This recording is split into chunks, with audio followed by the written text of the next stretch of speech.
आज या ठिकाणी मी आलो असताना माननीय खासदार साहेब आणि माननीय आमदार साहेबांनी एक महत्त्वाची अपेक्षा ही या ठिकाणी व्यक्त केलेली आहे।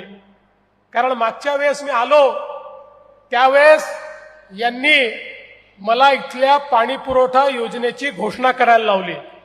घोषणा तर मी करून टाकली।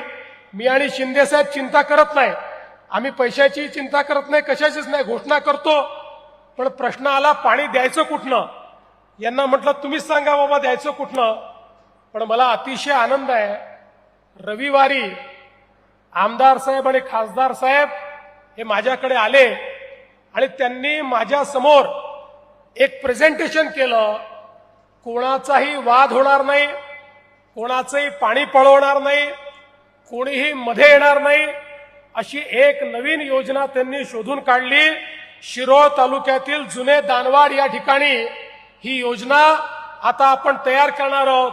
आणि म्हणून आजच शिंदे साहेब आणि मी या ठिकाणी आम्ही घोषणा करतो की आपल्या इचलकरंजी शहराकरता पिण्याच्या पाण्याकरता 2051 सालापर्यंत इचलकरंजीला जेवढं पाणी लागेल तेवढं पाणी शिरोळ तालुक्यातील जुने दानवाड इथल्या योजनेतनं देण्यात येईल। आणि त्याकरता जेवढा निधी लागेल तो सगळा निधी राज्याचं सरकार या ठिकाणी देईल, हा विश्वास देखील मी आपल्याला देतो।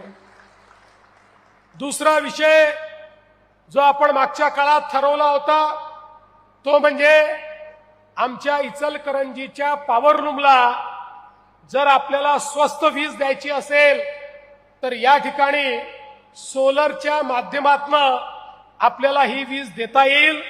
माननीय मोदीजींनी सोलरच्या संदर्भात खूप मोठं काम केलं आहे। जवळपास 350 मेगावॅट वीज ही आपल्याकडे या ठिकाणी लागते आणि म्हणून याही संदर्भात आम्ही हा निर्णय केला आहे की वेगवेगळे सोलर पार्क्स तयार करून आपल्या इचलकरंजीच्या पॉवरलूम करता या ठिकाणी आम्ही ही वीज देणार आहोत। जेणेकरून एकदा जर ही वीज आली तर पुढचे 25-30 वर्ष स्वच्छ वीज देखील मिळेल आणि विजेचे भाव कधीच वाढणार नाहीत। त्यामुळे आमच्या पॉवरलूम समोर जो सगळ्यात महत्त्वाचा प्रश्न असतो तो प्रश्न देखील आपल्याला सोडवता येईल।